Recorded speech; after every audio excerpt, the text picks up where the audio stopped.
Assalamualaikum warahmatullahi wabarakatuh.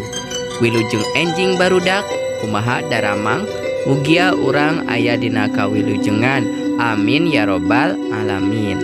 Ayeuna urang baris diajar ngeunaan pangjembar basa lembur kuring anu judulna Karajinan Raja Polah bahasa Sunda di kelas 5. Yuk diajar online. Mangga nu teu acan subscribe heula. Hatur nuhun, wilujeng nyakseni. Pangjembar basa lembur kuring nyaeta anu eusina mangrupa wawasan tambahan di luareun materi pokok.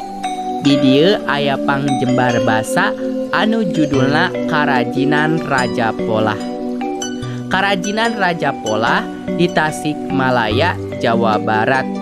Aya kacamatan nu disebut Raja Polah. Eta kacamatan teh kasohor ku karajinan rumah tanggana. Di antarana wae rupa-rupa tina awi, mendong jeung pandan. Karajinan ti Raja Polah ieu kakoncara nepi ka mancanagara. Tah, ieu karajinan Raja Polah anu aya di bagian materi pangjembar basa lembur kuring.